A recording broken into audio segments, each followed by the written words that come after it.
Muchas veces como seres humanos llegamos a preguntarnos, ¿De qué manera los impulsos sentimentales de la pasión y el dolor llegan a tener influencia sobre la razón al momento de tomar decisiones? Uno de los principales debates que tenemos nosotros como seres humanos es el de las razones en contra de las pasiones. Ese debate interno que a veces tenemos que tener para saber cuáles son las mejores decisiones que tenemos que tomar en distintas ocasiones.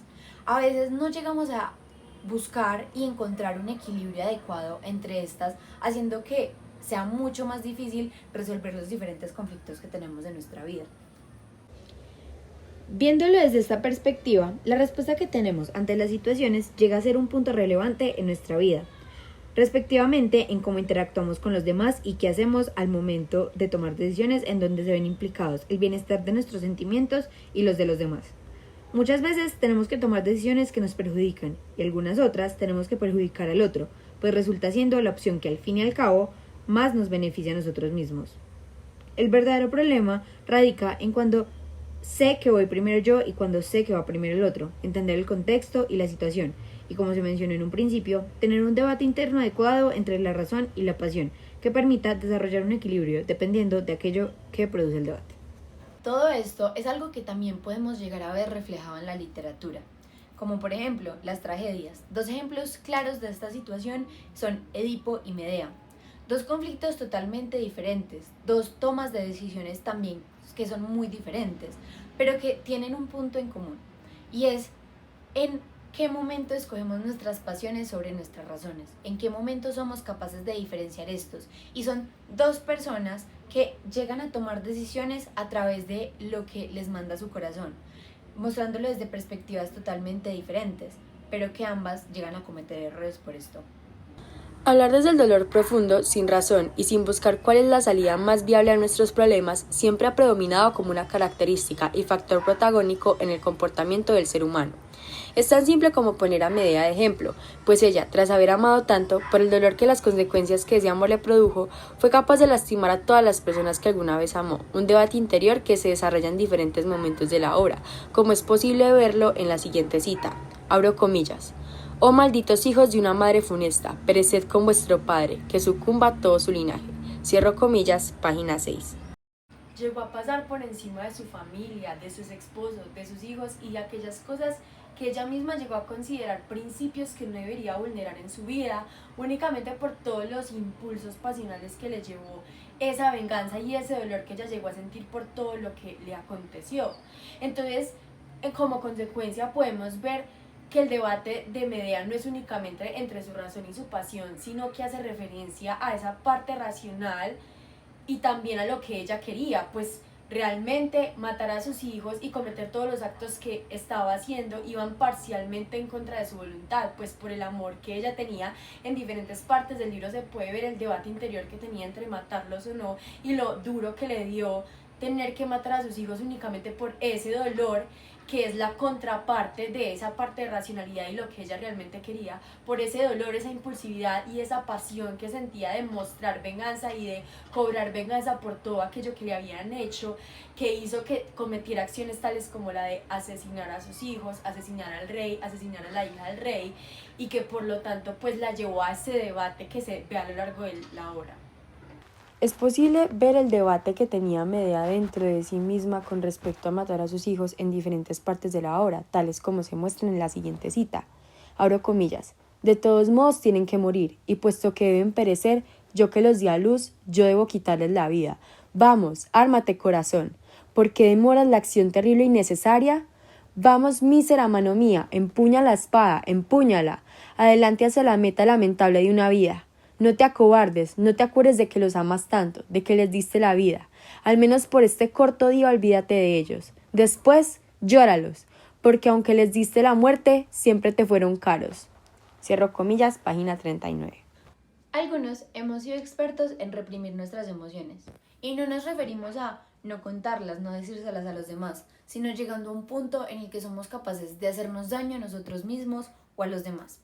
A veces llevamos tanto tiempo con ese peso, con ese sufrimiento, con esos momentos que no somos capaces de asimilar al instante, sino que los acumulamos sin reflejar lo que sentimos, sin llorar, sin gritar, cosas que a veces son tan mínimas y necesarias y no nos damos cuenta, Y finalmente se terminan reflejando en todas las acciones, en cómo tratamos al otro, en cómo le respondemos al otro, hasta en cómo tomamos decisiones, cómo empieza a maquinar nuestro cerebro, cómo empieza ese debate entre razón y pasión tan irracional por esa acumulación de todas las cosas malas que nos han pasado. Esto se ve reflejado directamente en Edipo al reprimir sus emociones, que en un principio se dio como consecuencia por lo mucho que deseaba que las acusaciones contra él no fueran verdad, y que finalmente terminó desarrollándose como un peso que no le permitía ser emocionalmente libre, al no poder por sí mismo asimilar su culpabilidad, tal y como el mismo personaje lo menciona, abro comillas. Paréceme que acabo de precipitarme a mí mismo sin saberlo en terribles maldiciones. Cierro comillas, página 21. Es evidentemente claro cómo Edipo siguió luchando por que esa afirmación que le daban no fuera verdad, en que eso que le decían, aunque él supiera muy en su interior que era verdad, no lo fuera, hasta que cayó en cuenta, fue capaz de aceptar su culpa, pero además fue más allá de aceptar su culpa. Sus emociones se descontrolaron, tomaron poder sobre él, haciendo que se autocastigara, que se lastimara y que no fuera capaz de controlar sus instintos y sus impulsos. Es posible contrastarlo con la situación de Medea, en la cual no reprime sus emociones, sino que las expresa deliberada e impulsivamente, haciéndole daño a los demás y a diferencia de Edipo, que es consciente de su culpa, la acepta y asume sus consecuencias, ella se desquita en venganza y asume su verdad como la razón absoluta, desahogando sus emociones con el sufrimiento ajeno, a pesar de que ella realmente no quisiera hacerlo. Abro comillas. Pero la pasión supedita mi voluntad y es causante de las mayores desdichas entre los hombres. Cierro comillas, página 34. Lo anterior demuestra cómo algunas de las acciones que cometió iban en contra de su voluntad y tal vez algunos de sus principios, pues su principal venganza iba contra la hija de Creonte, pero tras de eso se llevó a muchos de sus amores, a muchos de los que quería, pero que gracias a esto logró liberar sus culpas, logró superar las consecuencias que le podrían traer, logró afrontar sus emociones, donde la pasión llegó a superar su razón. Desde esta perspectiva es posible resaltar aquella lucha entre la pasión y la razón que se mencionaba al principio, en la que la pasión no necesariamente corresponde a lo que queremos, sino a los impulsos que nos produce la necesidad de beneficiar nuestro bienestar y tranquilidad, por lo que buscamos, sin establecer límites, cumplir estos objetivos sin importar las consecuencias sobre nuestro entorno, volviéndonos, abro comillas, ciegos de los oídos, de la mente y de la vista. Cierro comillas, página 13. Tomamos decisiones a pesar de que la razón nos indique lo contrario, pues si realmente nuestras acciones fueran orientadas hacia la razón y como tal nuestra forma de pensar fuera orientada hacia la racionalidad, no solamente pensaríamos a partir de lo que debería ser, sino que las acciones que ejecutamos deberían ir orientadas hacia esto. Pues, abro comillas, una mente que razona bien no puede volverse torpe. Cierro comillas, página 18. En conclusión, aunque sean obras literarias que se desarrollan en épocas diferentes, con ideas y corrientes filosóficas distintas, el concepto relacionado al comportamiento del ser humano es muy similar, pues perdura la lucha emocional entre aquello que deseamos, aquello que nos beneficia y aquello que debería ser. Hace parte del instinto de supervivencia del ser humano buscar su propio beneficio en todo momento y su propio bienestar. Sin embargo, la capacidad racional que tenemos naturalmente como seres humanos y la que hemos desarrollado a lo largo del tiempo al desarrollarnos en la sociedad, nos indica que nuestro bienestar no únicamente depende de la supervivencia de nosotros mismos y de lo que nos beneficia individualmente, sino que ese bienestar también va ligado al bienestar de las demás personas, lo que nos lleva a intuir que los seres humanos actualmente podemos actuar para nuestro beneficio también velando por el bienestar de los demás.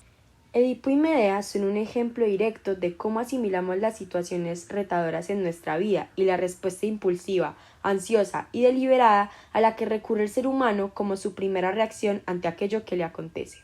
La mayor reflexión va orientada desde las decisiones que tomamos a partir de nuestros impulsos y cómo la condición del hombre le impide usar su razón directamente cuando se enfrenta a situaciones que suponen un riesgo para sí mismo. El ser humano naturalmente busca su supervivencia y esto hace parte de él.